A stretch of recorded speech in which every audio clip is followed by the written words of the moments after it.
Hello, nilqawkom għal-episodju ieħor ta' Aħseb u Wara. Illum għandna magħna lil Clarissa u lil Giulia, passoltu jiena Mark. U jien Emma. Nżommulkom kumpanija matul dawn l-episodji ta' din is-serje. Huma Clarissa u Giulia ħan diskutu tema li toqgħodna mill-viċin mhux għax l-oħrajn li tkellimna ma joqgħodunix naħseb kollha b'xi mod, imma it-tema ta' l-ekonomija li ħan niddiskutu llum forsi di l-opinjoni personali tiegħi tolqotna aħni xewer jew le iktar minn ħafna affarijiet oħra. Kif taħdem l-ekonomija, x'inhi l-ekonomija, forsi tema li ħafna nies jgħidu ġejja xi komplikazzjonijiet mhux se nifhmu xejn. Ħa nippruvaw nkunu sempliċi kemm jista' jkun biex nindunaw kemm hija importanti, kemm huwa importanti dal-aspett f'ħajtna. Però qabel xejn nistieden lil Clarissa u lil Giulia biex jippreżentaw ftit lilhom infushom, jagħmlu x'parti minn xi grupp tal-Knisja. Fidejkom. Clarissa? Jiena Clarissa, bħala professjonista jiena ekonomista, u niforma parti mill-grupp tal-Zak Malta. Bħala branch li ġejja minn Zak Mosta jiena, bħala Zak inni hemm iktar minn 10 snin, ġifieri. Veterana? Meta kont għadni d-dottrina u dejjem bqajt hemmhekk għax anke bħala grupp qegħdin grupp tal-kbar, ġifieri xorta għadna nsibu dik il-willingness li niltaqgħu u li ngħaqdu. Bħala just general information fuq iż-Zak, bażikament iż-Zak tifforma parti mill-Maltese Catholic Action.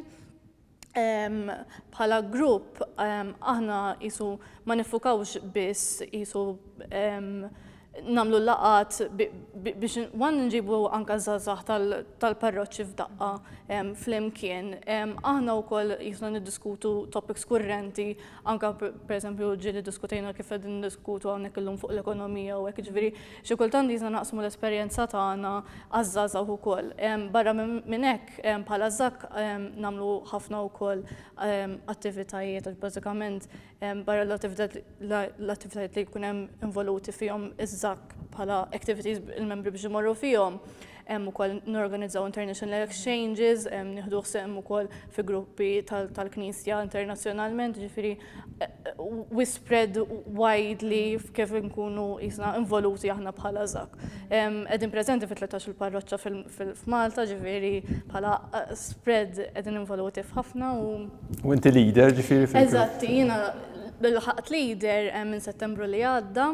U s-għandi grupp tiegħi għandi grupp tas-sena 2002-2003 qegħdin jiena u leader oħra qiegħda fiċ-ċentru tal-Mosta wkoll u jista' bdejt nibni l-esperjenza differenti bħala issa nagħmel transizzjoni minn membru għal leader. Xorta għadni membru fil-grupp tiegħi imma issa qed inżid l-exposure ta' leader. Kollok perspettiva differenti. Differenti dik transizzjoni. Kontinja biex tistennija so. Nice. Iż-Zak vera wieħed ma' gruppi li Malta mhux biss hemm ħafna differenti tipo bħala gżira imma hemm ħafna links barra minn Malta. Ekku, eżatt. Iż-Zak ukoll ikun hemm organizations barra minn Malta diversi li jkollna kontatti aħna magħhom konsistenti fejn jorganizzaw pereżempju ġieli events internazzjonalment fejn naqdu minn pajjiżi differenti wkoll, so aħna nħobbu ninvolvu ruħna wkoll f'dawn l-affarijiet. Nice, thank you. Giulia? Mela. Min Giulia, ukoll ekonomista naħdem ma' kumpanija ta' awdituri involuta ħafna fil-Knisja f'diversi gruppi. Imma jsu naħseb il-rol tiegħi hawnhekk illum speċjalment huwa għax anki nejn ħafna lill Kummissjoni tal-Ġustizzja u Paċi, Justice and Peace is very close to my heart. U jisu nipprova li avolja bħala xogħol ta' ekonomista professjonista nkun niltaqa' ħafna ma' kumpanniji forsi privati u jkun ħafna ovvjament profit targeted. Xorta nipprova li din il-passion li għandi for Social Justice and Peace nejn il-Kommissjoni biex anki nagħmlu studji, nagħmlu riċerka, ma wkoll noħorġu hemm barra jisu bit-tagħlim tal-Knisja imma kif għandna ngħinu anki n-nies forsi li huma aktar vulnerabbli biex ħadd ma jaqta' lura biex niftehmu. Infatti għamilna anki studju fuq l-ekonomija, forsi iktar nsemmu iktar tard, Beyond GDP, fejn jisna ħarisna li jisma mhux il-GDP biss għandna nħarsu lejn l-ekonomija ma lejn wider aspect tal-ekonomija u jisu n-nies kemm huma ferħanin, kemm huma healthy, etc. Ma forsi nfhmu għan aktar tard dik. U voldiri nagħti l-kontribut tiegħi dan il-mod jiena. Thanks. Jiena ħanibda bil-mistoqsija sempliċi għal-lija li ma tantx naf dwar l-ekonomija u għal-nies li jħossu li jiena ħoss li naqanix kultant bħala suġġett li jisek jekk ma tkunx tifhem jekk ma tkunx professjonista. Jisek diffiċli titkellem dwar jew tifhem so ħansaqsi x'nifhmu meta ngħidu ekonomija, like what does it involve? The floor is yours, in plural. Nibda jien? Go for it. Mela, għax il-qatni ħafna bid-diskors tiegħek li qed tipo jekk m'intix professjonista ma tkunx tifhem fiha. Fil-verità naħseb that's the economics tat-textbooks. Dik forsi tidħol ħafna fit-teknika formulas u affarijiet. Ma fil-verità jekk ġejta qbad karozza, jekk qbad tal-linja, jekk xtajt kafe, jekk għaw il-kameras, għaw id-dwal, anything li inti tbieħ jew tixtri, bażikament jidħol fil-studju tal-ekonomija. Id-definizzjoni again, the textbook answer tal-ekonomija hija li bażikament kif bdiet oriġinarjament kienet inti għandek ammont ta' riżorsi li huma finiti fil-verità għandek l-art, għandek riżorsi oħra bħal huma human resources, għandek il-kapital u inti imma n-nies tad-dinja għandhom unlimited wants. So inti fil-verità bħala individwu kieku kellek ġili jkollna dik il-mistoqsija tipo int x'tagħmel kieku l-flus mhumiex oġġett. Issa, l-ekonomija bażikament tħares lejn le, għandna boundaries li rridu noperaw fihom biex nagħmlu the best use of those resources. Kif għandna nqasmuhom? So dik l-ekonomija fil-verità kif jitqassam il-ġid biex we reach maximum satisfaction as a globe, bażikament. Imma ovvjament ħafna drabi nħarsu lejn l-ekonomija bħala mela flus biss, meta fil-verità ir-riżorsi huma ħafna iktar minnha. Fil-fatt l-etimoloġija tal-kelma tagħmel referenza għall-manager jisu tad-dar. Jiġifieri hemm propju din l-idea hemm spazju, jista' jkun dar, jista' tkun id-dinja, jista' tkun pajjiż, jista' tkun whatever. U hemm bżonn ta' xi ħadd jew ta' komunità li timmanagja din kif ħa nużaw ir-riżorsi, kif ħa ngħinu lil min għandu bżonn, kif ħa nejxu, kif ħan nsibu dejxin, da huwa propju l-idea ta' management.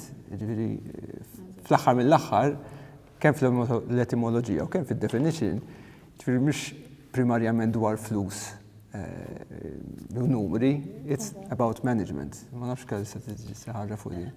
Kif Ġulja spjegata eżatt, jisek x'tifhem aħna bil-terminu tal-ekonomija u jisni anka meta titkellem ma' xi ħadd tajmin li ma jkunx jisu studja pereżempju l-linja tagħna, jibda jgħid li imma l-ekonomija vaga ħafna ma fil-verità li jisu kull ħaġa li mmissu għandha x'taqsam mal-ekonomija. Fil-fatt hija proprju l-oppost ta' vaga l-ekonomija. Kif qalet Ġulja, it's very tangible, dak kollu li għandna x'naqgħod il-mejda b'xi mod di il-proċess li waslet il-mejda hawnhekk. Huwa proċess ekonomiku. Ekku. U anka jisom in-nies għalihom xi nisimgħu l-ekonomija hija xi ħaġa kbira li it is beyond them. Imma fil-verità jisek when you break it down hija dik li ngħixu aħna kull ma tagħmel it revolves around it u jiena nara jisa bħala ċejna xi jisek ħaġa tibni fuq oħra. Pereżempju vera għandek l-aspett tal-flus, għandek l-aspett tas-setturi. Imma il-ħaġa li mbagħad tibda taqgħadhom flimkien tibda tara l-links. U jisa x'inta tibda taqgħad il-links jisek tibda tara l-ekonomija tifforma bażikament. Fil-fatt di tal-links naqbis fuq dak li għadek kemet, Clarissa, il-Papa Franġisku jitkellem ħafna dwar l-ekonomija b'mod espliċitu, b'mod indirett. Naħseb waħda minn dawk is-suġġetti li l-iktar jitkellem dwarha. Kif ħanaraw aktar quddiem dak li jgħid ħafna drabi huwa pjuttost kritiku fuq l-ekonomija in ġenerali kif qed taħdem bħalissa. Imma waħda mill-affarijiet li tolqotni kif jinsisti li fl-ekonomija u fl-ekoloġija li hemm rabtiet gwar li ħanaraw ukoll. Everything is linked. Jiġifieri aħna u naħseb l-ekonomija tgħinna biex naraw x'jiġifieri di, ma nistgħux naraw xi ħaġa in isolation. Jiġifieri jekk bħalissa l-gwerra fl-Ukrajna. Ġifieri hemm nies li teffettwhom direttament sfortunatament qed imutu, qed ikollhom jaħarbu minn pajjiżhom. Ma mbagħad hemm effetti li qed jinħassu l-Awstralja, qed jinħassu Malta. U daw l-effetti huma ekonomiċi. L-ewwel qabel kollox, ġifieri u dik isu n-nies jħossuha, ma forsi ma jagħmlux ir-riflessjoni li din hija meta ngħidu everything is connected li għax qed nagħlqu il-port ta' Odessa fl-Ukrajna f'daqqa waħda il-qamħ li kienu jesportaw ma jistax jiġi iktar esportat, allura l-prezz jiżdied u sadattant għandek drought nuqqas ta' xita il-Brażil. Ġrandu xaqsam, dak u l-Indja, mela pajjiżi li kellhom forsi setgħu b'xi mod to make up isu for the shortfall, daqqa waħda laqqas huma ma jistgħu jesportaw. Jiġifieri araw kemm permezz tal-ekonomija nistgħu naraw kemm mhux biss l-ekonomija ma għandna link bej il-ġuħ u l-gwerra, bej climate change u l-ġuħ, bej climate change u mbagħad il-moviment tan-nies li waħda m'għandhom xiklu. Kollox le, ekku, u naħseb dik that's what overwhelms people meta nitkellmu fuq l-ekonomija, hija li tant jaraw xi ħaġa kbira jgħidu kif ħani fihma. Ta' fejn imma fil-verità tibda minn affarijiet żgħar, inti transazzjoni li inti tagħmel ta' kuljum. Imma hekk qed naraw fis-sens anki jekk tmur tixtri l-groceries, tipo qed naraw ħafna dan l-effett ta' inflazzjoni kbira pereżempju, u ħafna drabi naħseb hemm din il-misconception ukoll forsi neħu naqamitz fuq economics. Li tipo hija li pereżempju hija l-businessman, hija min għandu ħafna flus mela huma jisom joqogħdu min jixtri min ibih, min iħawat l-exchange rate, min jixtri currency oħra, u mbagħad il-fqar jisu jibqgħu da. Imma anki pereżempju l-istudju tal-faqar, l-istudju ta' pereżempju social services, dak kollu ekonomija, jisu inti għandek dak l-ammont ta' taxxa tinġabar, pereżempju kif ħanqasmuha, jew pereżempju s-sistemi ta' kif jaħdmu l-markets. Di pereżempju l-inflazzjoni fil-verità qed teffettwa ħafna nies li wkoll mhumiex sinjuri, pereżempju qed titfaħħom ħafna iktar il-baħar fil-verità. Pereżempju ħareġ studju ftit ilu minn tal-Caritas li jgħidu pereżempju l-anzjani li iktar qed iħossuha għax ovvjament il-pensjoni baqgħet li inflazzjoni jekk inti qabel kont tixtri pereżempju żejt biex issajjar xi ħaġa bażika tela u sploda bħala prezz, ovvjament hemmhekk inti ħadd effettwa lill-individwu in his daily life. So it's not something li jisma' ħanqogħdu nitkellmu fuq l-ekonomija għal daw il-kbarat joqogħdu ta' fint ishom jiddiskutu bejniethom hija fil-verità tmiss dak li jkun fil-laħam il-ħaj fil-verità. Fl-istess ħin naqbel miegħek ta' ma kultant il-medja u l-mod kif nitkellmu dwar l-ekonomija ovvjament ma jgħinx biex naraw dak kollu biex jagħtu forsi isem ħażin lill-ekonomija u lill-ekonomisti. L-ekonomisti hektar. Waħda mill-affarijiet li jsemmi il-Papa pereżempju fl-ewwel dokument prinċipali tiegħu Evangelii Gaudium jgħid ma jistax jifhem jgħid kif kultant iktar nagħmlu ħoss u iktar nqajmu panic ma jiċek dak klim tiegħi. Jekk l-stock exchange jaqa' 2% milli jekk xi ħadd homeless imut fit-triq. Ġifieri xi ħadd homeless imut fit-triq fil-fatt sfortunatament tiġi ta' spiss mhijiex aħbar, imma jekk l-stock exchange jaqa' 2% jew 3 whatever tkun fl-aħbarijiet. Għax ovvjament dik ħajkollok impatt fis-sens, again, minix qed ngħid li m'għandux dinjità, anzi, ma naħseb li jiġri dak it-2% u mbagħad mhux ħajkollu impatt biss fuq l-news, ħajkollu impatt reali fuq in-nies li anki li ħajkollok miljuni ta' nies pereżempju mhux ħajlaħqu mal-ħajja pereżempju. Naħseb il-problema wkoll hemmhekk tal-medja u forsi anke Clarissa tista' tkompli naqa' fuq hekk li jisu inti ovvjament in-nies li qed imexxu ishom għandhom il-poter f'idejhom. So kemm qed nagħtu vuċi, pereżempju, lil min hu inqas, kemm qed nagħtu każ u bħal-ekonomisti ma nafx inti, imma jiena nħossha ħafna li jisek mhux tkun iġġudikata ta' ma jisek għamel inti profit making, meta fil-verità bħal-ekonomisti għandna rwol importanti li aħna naqbżu. U l-profit ħażin? Jekk ma jitqassam sew, naħseb. Hija ġaġ tirrispondi.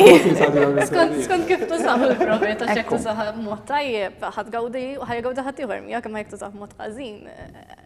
Ovvjament ħajkun hemm repercussions ħżiena.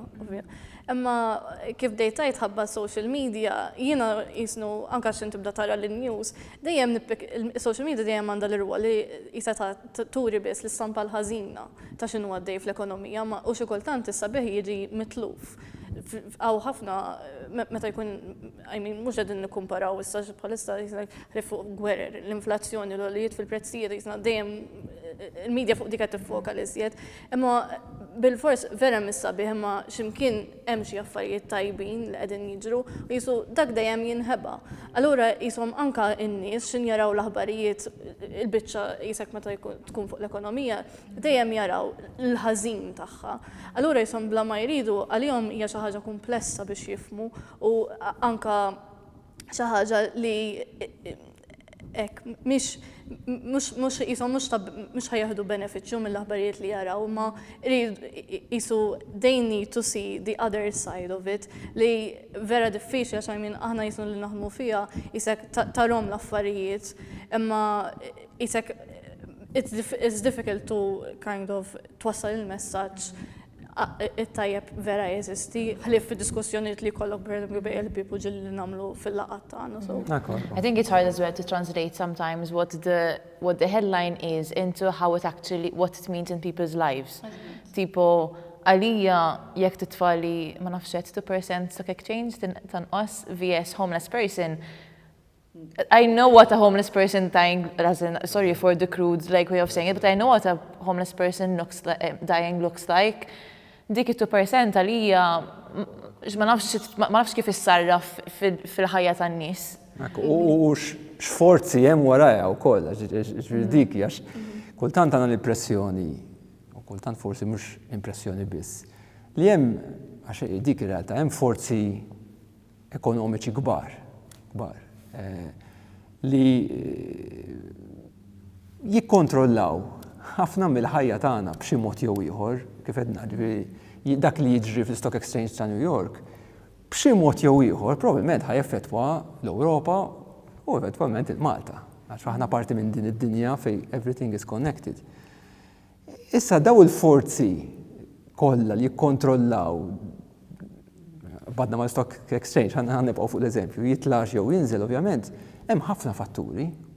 U fil-waqt li huwa vera li l-ekonomija mhix biss il-komplessità l-ekonomija wkoll dil-mejda, huwa vera wkoll li hemm komplessitajiet u hemm ukoll naħseb daw il-forzi, daw il-kumpaniji kbar, pereżempju, u daw whatever il-kumpaniji li maniġjaw biljuni ta' flejjes li mhumiex accountable lil ħadd li fl-shareholders.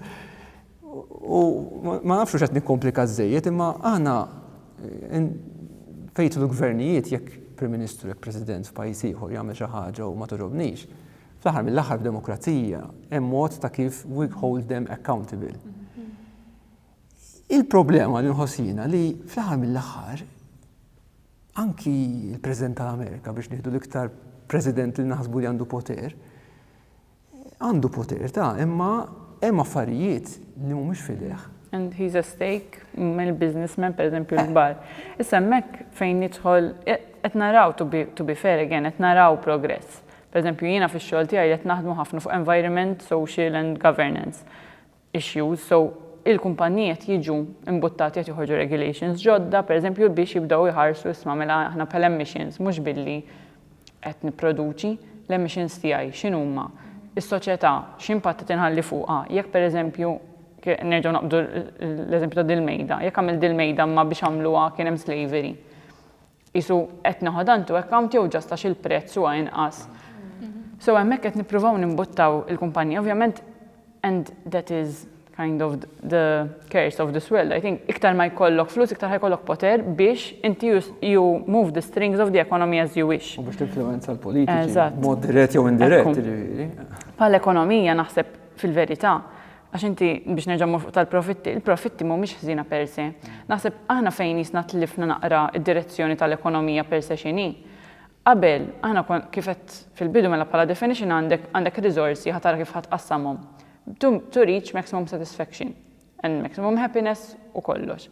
Issa, aħna jisna we equated over time, iktar ma mxejna, bdejna ngħidu mela iktar ma jkolli flus, iktar ħankun ferħan. So hemmhekk fejn qed tidħlu li bil-fors trid nagħmel profitt. Meta fil-verità, studji qed juru li, speċjalment in the Western world, iktar ma ikun hemm ċertu threshold ta' flus li għandek bżonn biex tiekol, biex ikollok safety, biex ikollok dar, dak kollu. Imma jekk taqbeż dak it-threshold, more money won't equate to more happiness, fil-verità, ifisser it's studied and known. Issa, minix qed ngħid li m'għandniex bżonn flus u ovvjament nifhem li anke hemm nies li bil-nuqqas ta' flus jibgħatu ħafna x'għandhom bżonn tipo they make ends meet. However, this myth li jisma' iktar ma nrekken, iktar ma jkolli, iktar ma jien naf jekk kif edna, nipproduċi dil-mejda ma b'kost vera baxx ma jinteressanix lil min qed nabbuża ċertu punt. Hemmhekk aħna żvijajna, għax fil-verità l-ekonomija qatt ma kellha tkun how to maximize money, how to maximize happiness. So hemmhekk il-problema qiegħda. Ekku, ġifieri u niġru lura dak il-proġett li semmejt inti li sar jisu mill-Kummissjoni Ġustizzja u Paċi, jisu dal-aħħar whatever snin, xiren ta' snin, jisu il-fissazzjoni fuq il-GDP, it-tkabbir ekonomiku, whatever, li huwa meġer importanti, bla dubju. Imma mhuwiex l-uniku. Ma nafx. Le, u biex nfehmu anki naqra x'inhu GDP, għax forsi mhux kulħadd jaf, u għall-gross domestic product, bażikament huwa ovvjament pajjiż għandu jkun jaf kemm qed jipproduċi. So hemm din il-formula naqa' komplessa fl-ekonomija li aħna nużaw biex we calculate how much products are being produced in an economy. So inti tieħu il-konsum tal-persuna in everyday life, jekk mort tixtri l-ħobs, jekk mort tixtri l-butir, anything, dawk jidħlu in one part. Investimenti f'buildings, per eżempju, f'equipment, investimenti kbar, il-gvern xi joħroġ u xi jdaħħal, u mbagħad għandek l-exports u l-imports. Minnhom inti toħroġ kemm bħala pajjiż inti qed taqla flus bażikament. Issa over time, tant għandek formula waħda li kulħadd juża l-istess, allura it's very comparable. So, qed nużaw lila. And it's been there here for ages li nużawha biex naraw isma' mela forsi smajtu every now and then tisimgħu kull sena jkun hemm pereżempju tkabbir ekonomiku ta' 5% pereżempju. Dak ikun vuol dire dak l-ammont ta' produzzjoni qed jikber. Bażikament. Imma fil-verità u għal ħafna snin hemm minna u hawn minna ġie jemmen li meta nżidu fil-GDP inti qed iżid fil-kuntentezza tan-nies bħala nazzjon tkun ta' suċċess. Imma fil-verità, jekk inti pereżempju immaġina, hemm ħafna affarijiet li jfallu fid-din tal-GDP, pereżempju, jekk inti qed tixtri iktar armamenti għax hemm iktar gwerer. Ħajjiżdied. Imma fil-verità kemm hemm kuntentezza fil-pajjiż. Dak is-sens, so U mbagħad b'dan il-proġett tal-Beyond GDP aħna jisna minna dan id-diskors li fil-verità ma għamilniex aħna l-ewwel, hemm nazzjonijiet, pereżempju New Zealand huma pioneers fiha, qed jippruvaw isibu new metrics għax fil-verità xorta nifhem li l-gvern għandu bżonn jara jekk qed imur tajjeb jew le b'xi mod. So qed nippruvaw noħorġu b'new indices ta' isma' mela jiena kif ħankun naf jekk il-pajjiż qed imur tajjeb jew le. Ħriġna b'indikaturi oħra bażati fuq studji li ġa saru barra minn Malta li pereżempju apparti il-finanzi li huma importanti ma tibda tħares lejn edukazzjoni, lejn l-environment. X'iswa li inti għandek ħafna flus imma mbagħad m'għandekx fejn tmur tieħu naqra nifs pereżempju li qed narawha Malta wkoll. Ġifieri u anke jekk nibqgħu fl-ambjent ta' flus apparti measures bħal GDP, pereżempju inti jista' jkollok tkabbir ekonomiku imma tikber l-inequality. Ġifieri once again, alright, għandek tkabbir ekonomiku huma qed igawdu minnu biss pereżempju 5% li iktar għandhom flus. U inti iktar għall-GDP biss tgħid kemm sejjer tajjeb dal-pajjiż. So f'dak is-sens ġifieri ma tistax tieħu one measure and isu assume that the country is going well or not fl-aħħar mill-aħħar. Qabad naqaf fuq punt isu li semmejt inti għatri po dil-mejda nus li xorta bl-irħis minna nagħti każ x'kien jisu background story tagħha u ġara sakemm ma ġitaw. Fuq isu l-ekonomija li qegħdin ngħixu fiha bħalissa, x'inhu l-prezz li qed inħallsu għal tipo dat tkabbir ibbażat biss fuq hekk tipo li semmejt intkom tipo monetary GDP. what's the price we pay for this constant growth, ħanajdu hekk? Sorry, maħilt. Naħseb jisu bħalissa jisu iskabbir ekonomiku li qegħdin naraw huwa l-iktar li ġej miż-żiediet tal-prezzijiet. I mean, għaw inflazzjoni kbira u parti mill-effett ġej kemm min-naħa ta' COVID, ċertu setturi għadhom qegħdin jirkupraw minn dak l-aspett, u anke min-naħa li issa ħabba l-gwerra li hemm tar-Russja u l-Ukrajina. Issa ovvjament il-prezzijiet bħalissa naħseb li qegħdin kulħadd qed iżid il-prezzijiet biex jisu jkollu l-costs tiegħu koperti plus li jrid jagħmel il-qlieħ inti business barra li għandek pereżempju biex għamil del-mejda għandek il-materjal, ħallas il-ħaddiema u hekk. Inti titkopri isek il-ħaddiema u l-kost li nfat ħabba materjal u hekk u mbagħad plus irrid ikollok is-sem tiegħek għall-profitt. Ma naħseb bħalissa il-challenge li jaw huwa minnaħa pereżempju kienet fl-aħbarijiet milux, pereżempju minnaħa ta' agrikoltura, peress li l-prezzijiet ta' żdiedu, min qed jagħmel il-ħobs qed isiba diffiċli biex jolli l-prezzijiet għax il-ħobs hija it's a need, it's a basic need. Allura huma limitati sa kemm jistgħu jżidu l-prezzijiet. Allura jisu ma nafux minnaħa tagħhom ma jafux kif ħajamlu profitti, imma kind of they cover the costs. So hemm itkabbir ekonomiku bħalissa ma forsi mhux qed isir qisu kif għandu jkun naħseb. U inti meta tħares lejn il-GDP, sa nħantru naqa' tekniċi, għandek qisu ċifri li naraw, għandek il-real GDP li huwa meta tneħħi l-inflazzjoni. So inti meta tara nominal u bl-inflazzjoni li qed issemmi Clarissa, so hemmhekk inti ħatara f'dal żmien qed naraw il-GDP qed jisplodi ma fil-verità għax il-prezzijiet qed jiżdiedu mhux qed nipproduċu iktar. Imma forsi anke biex inkompli fuq il-mistoqsija tiegħek imma ir-real GDP qed naraw jikber ukoll xorta, imma fil-verità, pereżempju, what is the price we're paying? Jekk inti qed tipproduċi mingħajr ma tħares lejn dak li ngħidulhom externalities aħna, so inti meta tipproduċi qed tħammeġ l-ambjent, qed tikkrea ċertu waste, forsi n-nies mhux kulħadd jista' jaffordjah so qed toħloq dik l-inequality. Dawk l-externalities, inti bħala producer li jekk pereżempju jiena qbad dwar Mejta u Malta, m'għandix ċertu industri m'għandhomx għalfejn iħallsu biex jarmu. Allura dak ma jaħduhomx into account bħala cost. Allura ħajbqgħu jipproduċu iktar me kemm trid kind of. Eżatt. So inti peress li mhux qed jiġu inklużi fil-kost tiegħek, inti tgħid mela di b'xejn. Imma fil-verità hija b'xejn jekk il-mata bkonna mlejnija u mbagħad kull post fejn m'għandniex iktar fejn narmu pereżempju. Hawn problema kbira pereżempju ta' waste u Malta x'ovvjament il-land use hija quite stressed bħalissa u m'għandniex fejn. Dawn kollha qed jimpattaw jien nara li sa our current, u naħseb anki l-Papa di jgħidha, jisu our current economy. Il-problema tagħha hija li tħares biss lejn il-flus u l-profitti imma mhix qed tħares pereżempju lejn id-damage li qed tagħmel fuq l-ambjent, il-damage li qed tagħmel fuq in-nies, fuq il-konsumerizmu. Dawn l-affarijiet vuol diri it's just one track, jekk tagħmel profit anything isu bħalma kien jgħid Machiavelli kind of the end justifies the means. Eżatt, jiġifieri profitti fihom nifishom mhumiex ħżiena. Il-problema meta jsiru an end in themselves. Ġifieri meta inti litteralment il-Papa di poġġija l-ekonomija għandha tkun għas-servizz tal-bniedem.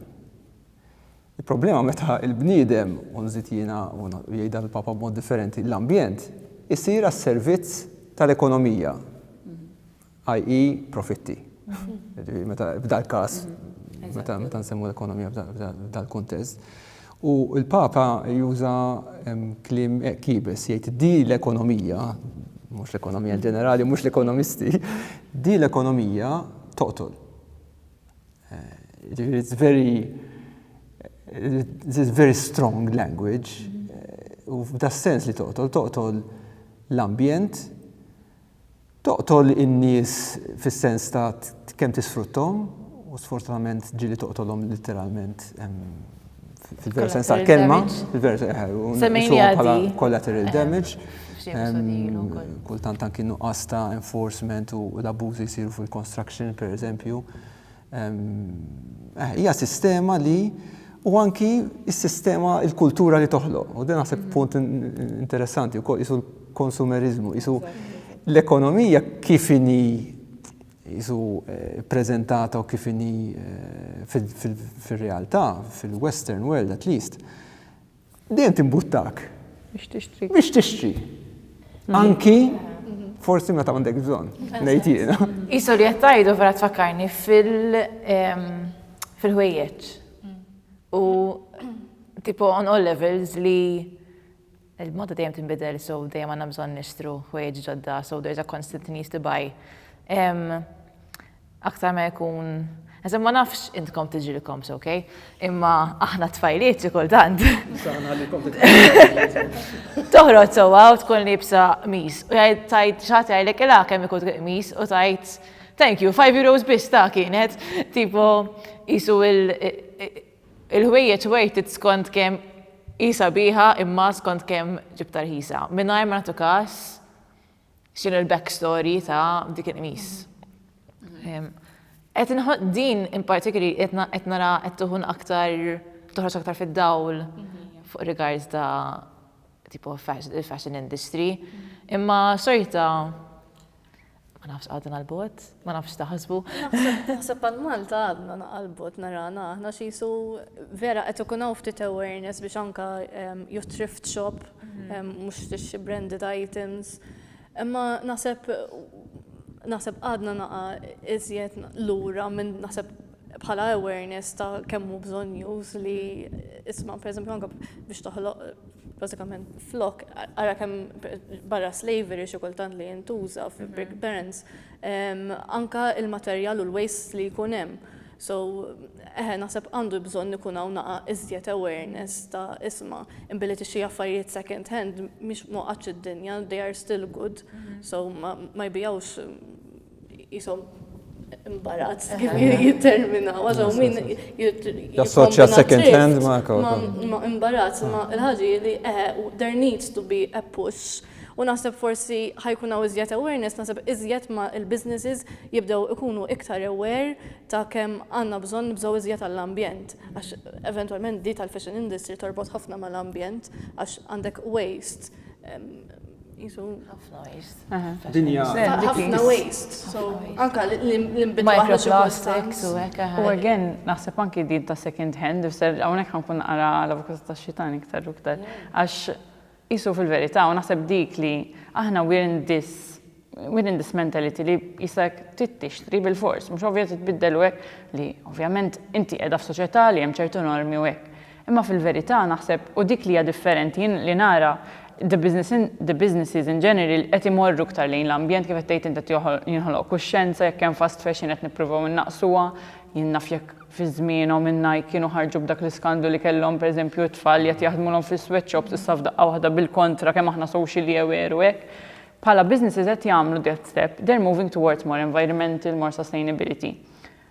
Imma because it's more profitable for them as well now. So it's still kind of the old economy repackaged in a green veil. Greenwashing. Greenwashing, eżatt. Min sa ċertu punt tgħid hemm min qed jagħmel dak il-push. U it should, I mean, billi hemm regulations u hekk, it can help. Imma it's not the moral li jisma' mela xorta nixtri, ma almenu jkun environmental friendly. Il-Papa qed jimbuttana biex nagħmlu even a further step li jisma' I need to reevaluate, do I really need it? Hemm bżonn nixtri anke second hand vol diri ġieli nistaqsi, pereżempju issa nkunu qed inbidlu l-gwardarroba.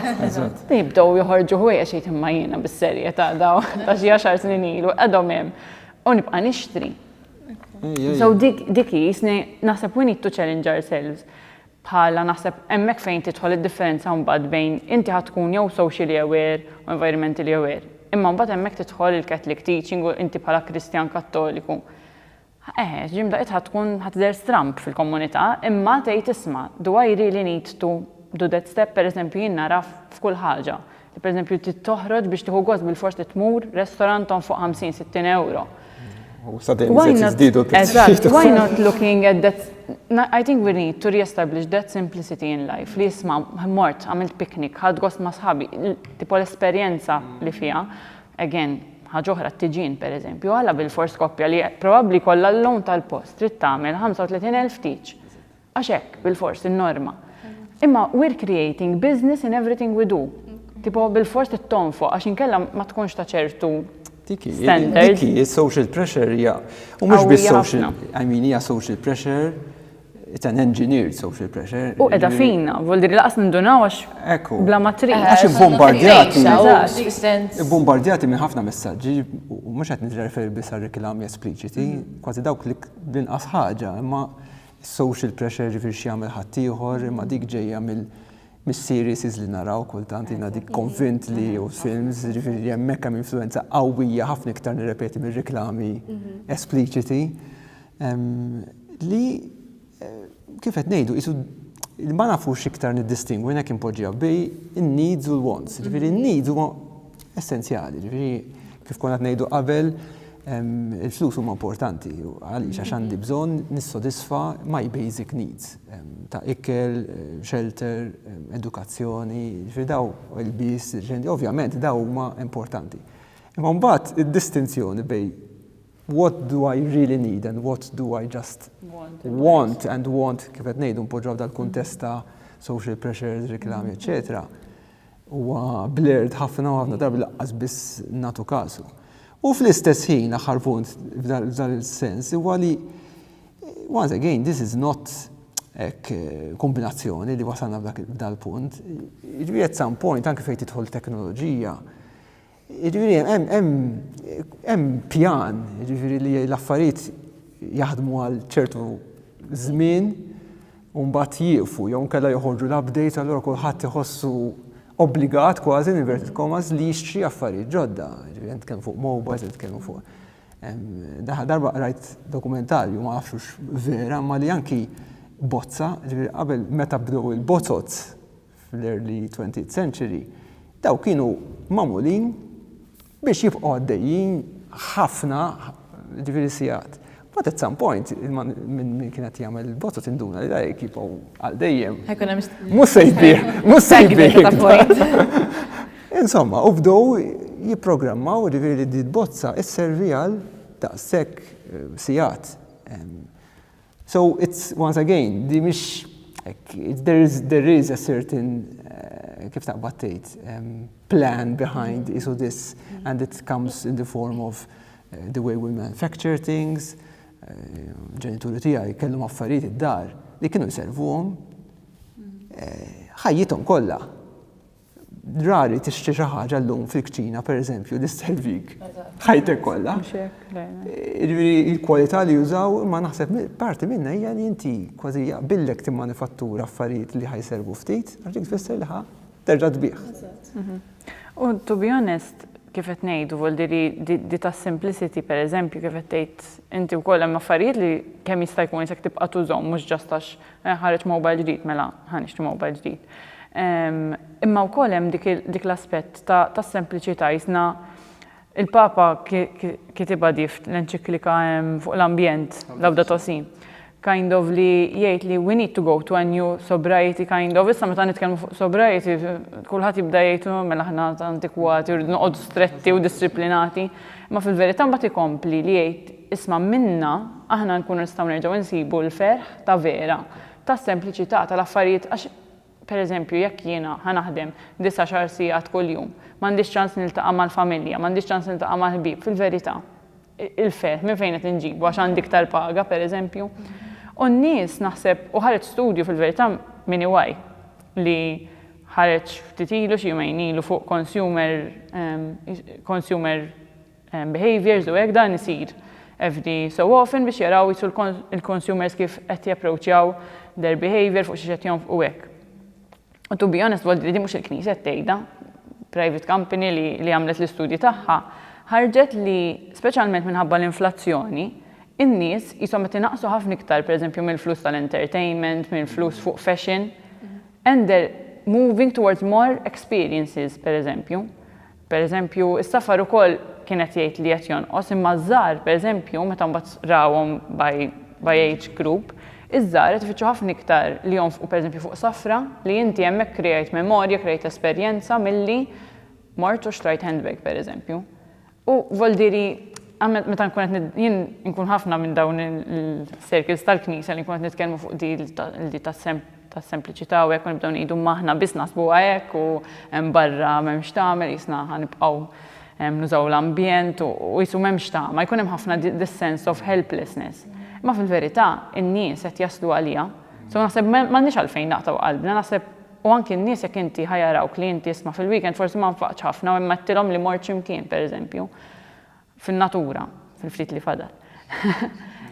Naħseb nistgħu nibdew ninfluwenzaw b'dak il-mod, m'hemmx għalfejn again, aħna maħniex il-paw, mhux nħorġu nċiklika aħna. Imma ta' fint naħseb ċiklika diġà għandna. Naħseb hekk with our habits nistgħu ninfluwenzaw. There is a change. Naħseb isni ftit qisu forsi fl-ewwel sort ta' COVID fej bil-fors kellna ma nonfqux ċerta affarijiet tipo restaurants hadn't yet like adjusted to takeaways, ma stajniex actually noħorġu niklu u kulħadd kellu jibda jagħmel l-affarijiet aktar sempliċi tipo kulħadd beda jagħmel banana bread, kulħadd jagħmel hops, kulħadd mar jimxi u naħseb bdew hemmhekk qisu naħseb kellna nduqu bil-fors dak il-feħ li ġimmi sempliċità ġifieri kważi aktar faċli li naqilbu issa il-habits tagħna għaliex kellna bil-fors nduquhom sa ċertu punt, ma nafx. U forsi tista' tara l-mod ukoll li pereżempju kien ġra dik iċ-change għax jisu l-bniedem kien iddisprat għax jisa kulħadd ħassa xokk. Allura isa tara forsi minn dik il-perspettiva sabiħa li tajt ġrat għax ġara hekk. Imma mbagħad isu anke din narawha issa libna jisu erġgħu we're getting back to normal u kulħadd sejru l-xogħol. Isa dawk l-affarijiet erġgħu inqatgħu. So, dik il-push hija qisu l-awareness irid ikun li mhux għal dak il-perjodu biss għax ġara hekk irid ikun le, ejja nibqgħu nagħmluhom.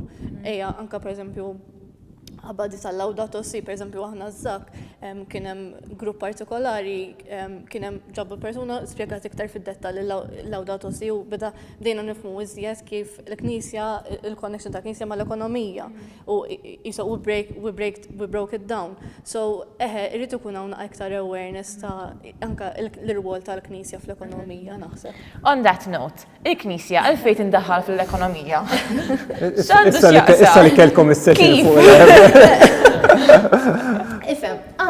Ifhem, il-Knisja jiena nara edha hemm għal min jisu m'għandux vuċi xi kultant għax jisu anke pereżempju minnu fqir jisu xi kultant ma jwassalx leħnu għall-gbarat. U isa l-Knisja nara isa bħala mezz ta' kif qed wassal ċertu messaġġi li they needed to be aware of għal istituzzjonijiet kbar. So dik il-link tiġa qiegħda hemmhekk u anke jisnu aħna bħala żgħar jisna qegħdin nippruvaw ukoll inkabru l-awareness ta' kif we need to care for the environment. Irridu jekk hemm bżonn xi changes biex to go on a sustainable manner, nippruvaw narfuhom kif iridu jagħmluhom daw it-changes. So il-Knisja għandha l-irwol fl-ekonomija, I mean, kulħadd għandu l-irwol tiegħu fl-ekonomija, ma il-Knisja naħseb għandha dak l-irwol speċjali għax għandha ħafna isa kif taqbattajt. Hemm il-modijiet li kif tista' twassal il-messaġġ tagħha kemm għaż-żgħażagħ kemm għall-kbar, ġifieri vera pereżempju anke toqgħod l-ekonomija tara wkoll fil-Bibja kif timmaneġġja l-finanzi.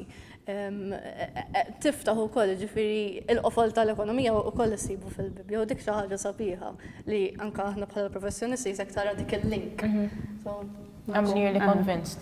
Ekku, ma bħala anki kif qed ngħidu, jekk l-ekonomija tmiss kull aspett tal-ħajja, kif qed ngħidu jkun hemm transactions in everything we do, naħseb il-Knisja għandna ndar il-rwol tagħha ta' anki sa' ta' soċjetà li il-Knisja mhijiex biss l-armar u l-festa, għajnu ċabċib.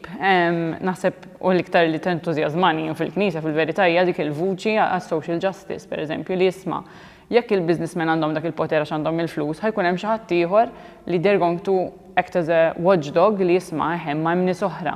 Ma tista' hemm l-ambjent fil-verità m'hemmx vuċi għalih.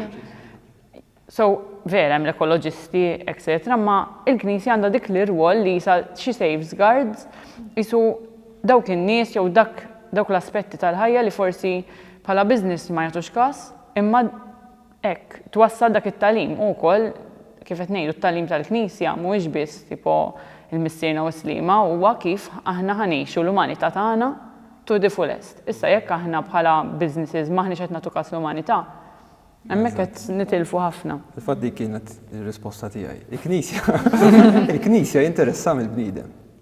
Ġifieri fl-aħħar mill-aħħar that's the mission of the church, ġifieri li twassal il-messaġġ ta' Kristu li kien messaġġ ta' kif għandu jkun il-bniedem, mhux bil-kliem biss, imma bil-mod ta' kif għex u kif kien jisu l-modell tal-bniedem. Allura il-Knisja ma jistax jinteressa fil-bniedem u fil-stessi ma jinteressa jiex minn dal-ambitu li tant jinfluenza il-ħajja tal-bniedem tkun propju kontradizzjoni.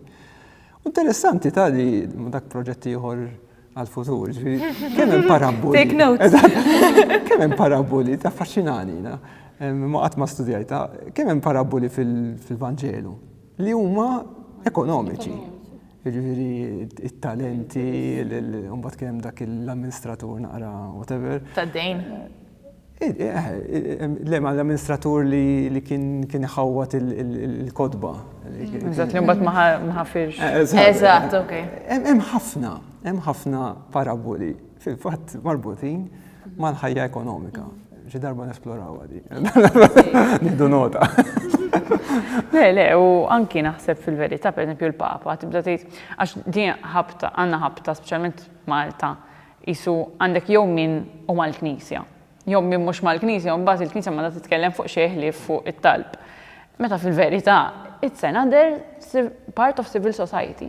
So bħalma jitkellmu l-NGOs oħra, fis-sens tista' titkellem il-Knisja, ovvjament il-Knisja għandha dan l-aspett ta' tagħlim ukoll.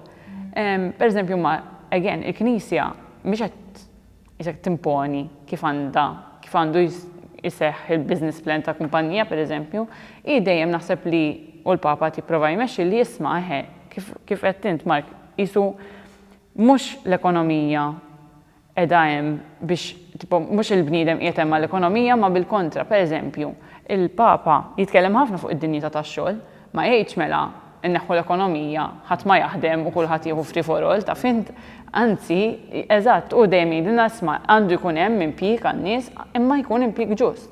So, aħna m'aħniex bħala Knisja mhux qed jingħad li mela inneħħu s-sistemi kollha ekonomiċi u nitfgħu kollox ġo pot wieħed u nqasmu kollox, ta' fint.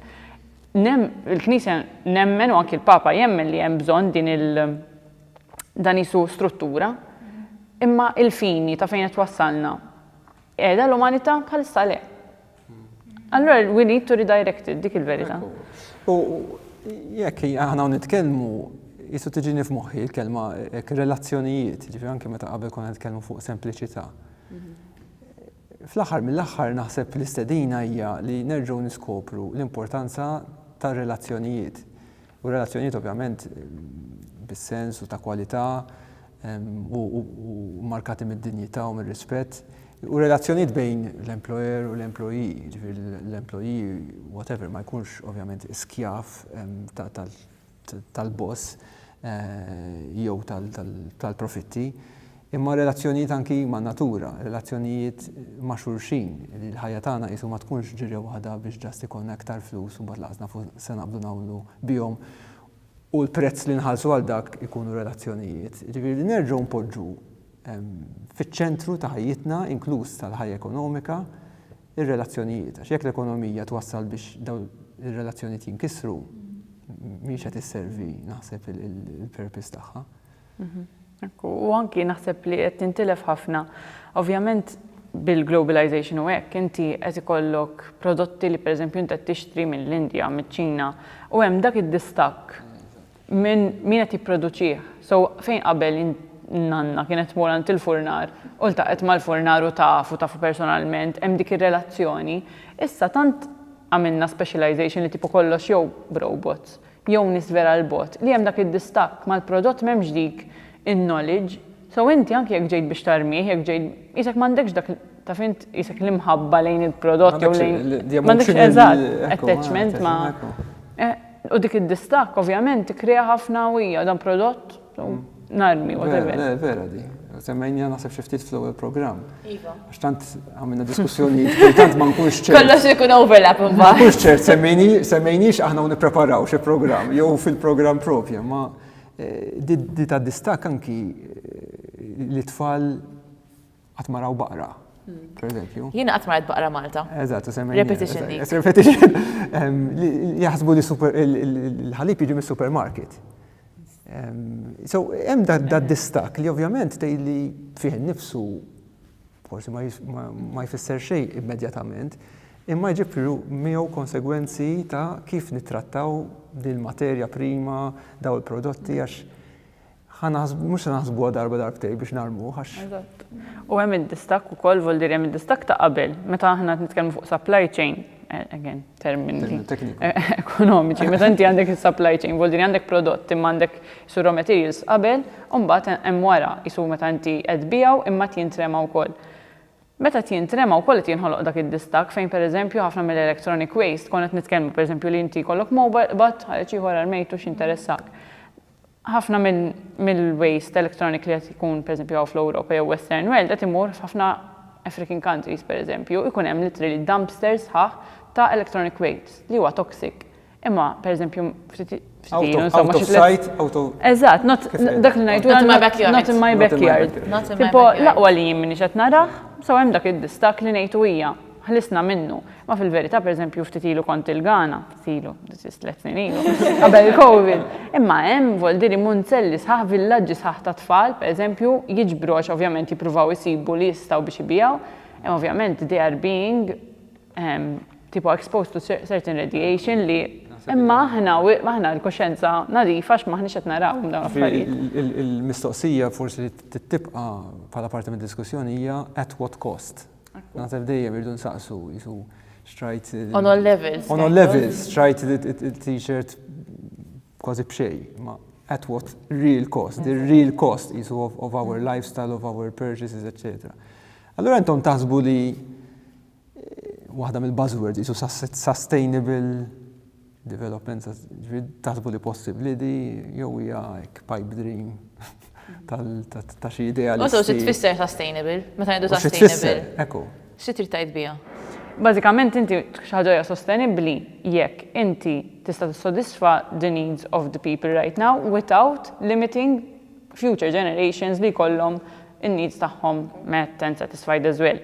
So inti importanti li jekk qed tipproduċi issa m'intix qed tieħu riżorsi jew qed tħammeġ iżejjed li mbagħad it-tfal tagħna l-neputijiet whatever ma jkollhomx fejn.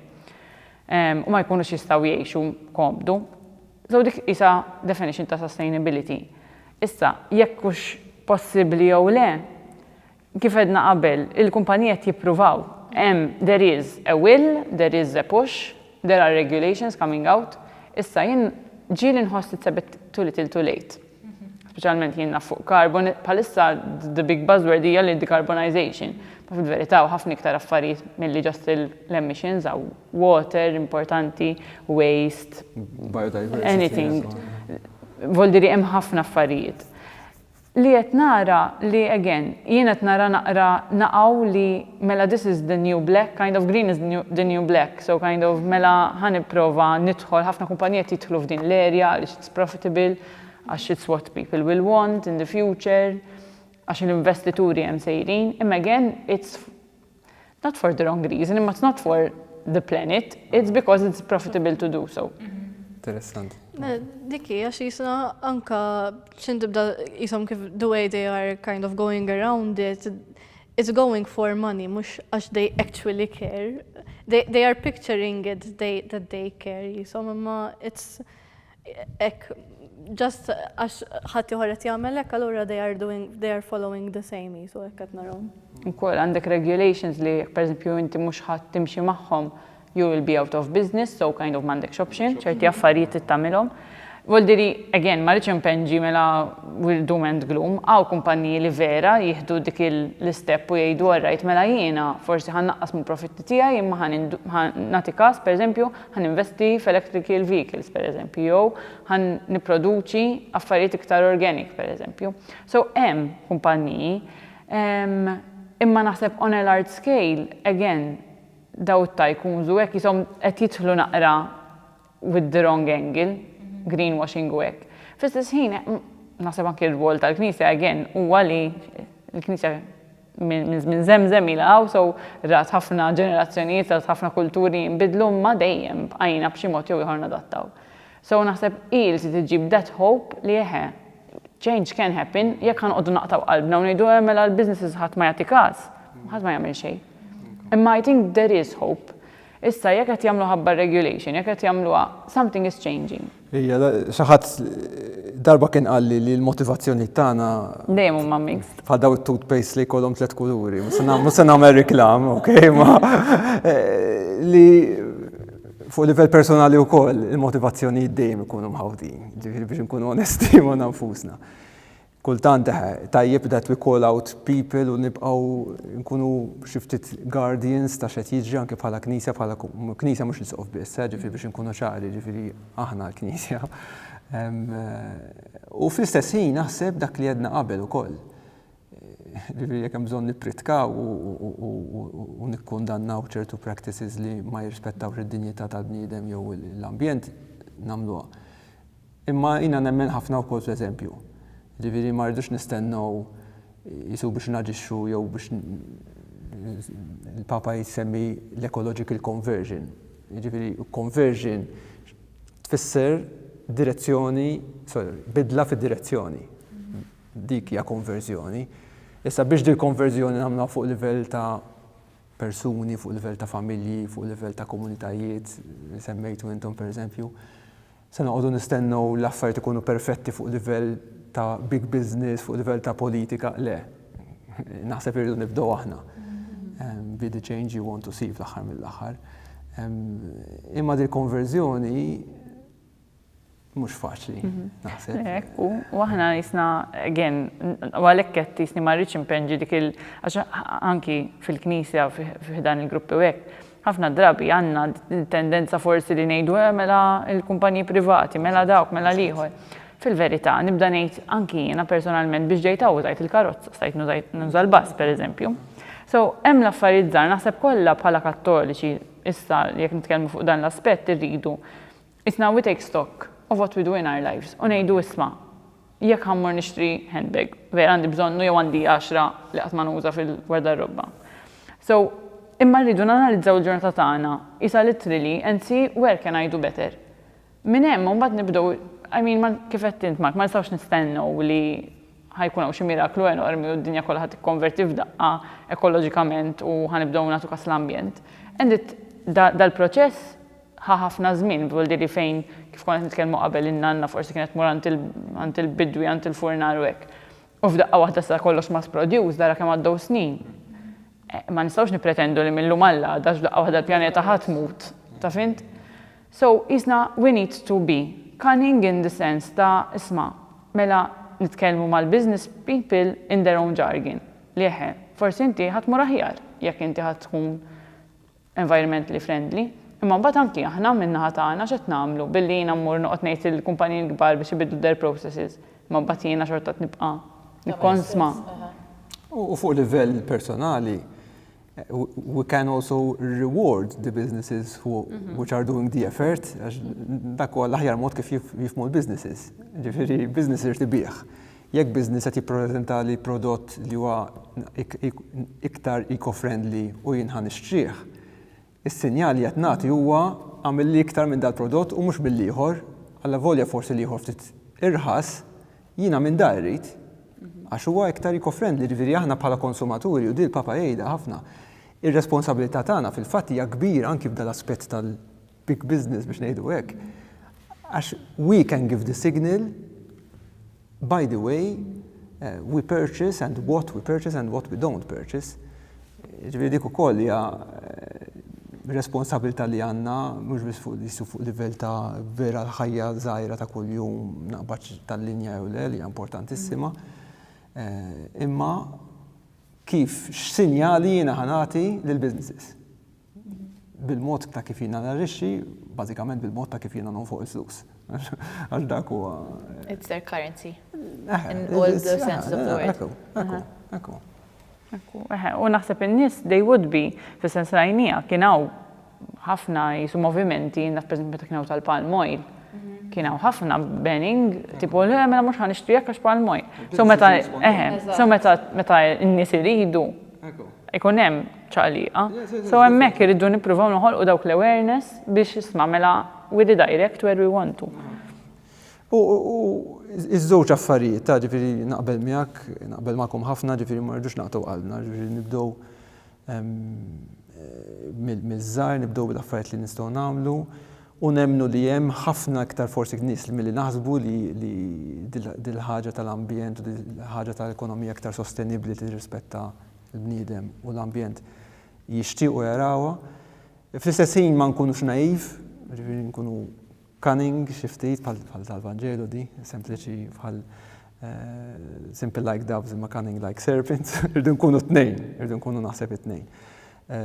U li nirrepeti, nollu leħinna fejn għandna bżonn li nitkellmu l-lingwaġġ li jifhmu ċerti nies. Naħseb li nżommu tnejn u nżommu dis-sentenza tal-Vanġelu f'moħħna f'dal-qasam ekonomiku hija importanti ħafna. Naħseb issa nagħmlu sija oħra nitkellmu, imma forsi nifqu għaw. Eżatt. X'taħseb? Inkomplu bi proġetti oħra. Eżatt. Ħadna noti. Għad-noti, okej? Hemm in-noti. Il-paraboli ta' Ġesu u l-ekonomija. Tajba, ta' ġobni. Coming up. Ready, I'm ready for it. Thank you ħafna Ġulja, thank you ħafna Clarissa tal-konta magħna, thank you tal-li femtuni l-affarijiet li ma nifhimx. Fimt aħjar? Mela. Mela suċċess. Le, fimt xi ħaġa. Grazzi Mark, passoltu. Grazzi Emma. Id-darba li jmiss, jisu ħanżommu fuq l-istess linja ma naqa differenti u nitkellmu aktar fuq ix-xogħol. Nitlu fil-fond ta' Tkun fil-fond ta' aspett ta' da, ġifieri catch you next time for that. Ciao, thank you. Thank you.